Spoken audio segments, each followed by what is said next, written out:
It is full of carbs, which will cause your body not to lose fat, which will make you obese. Stop eating this shit.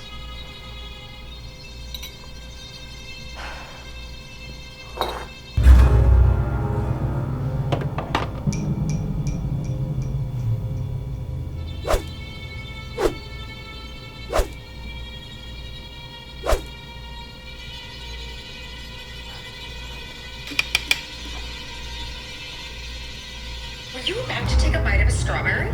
Strawberries are full of lots of sugar, very bad for you. And I know a common thing with strawberries is to eat it with whipped cream or yogurt.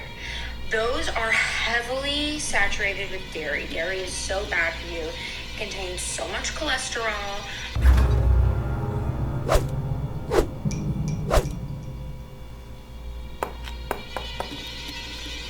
No, stop eating that salad. Salad is so bad for you.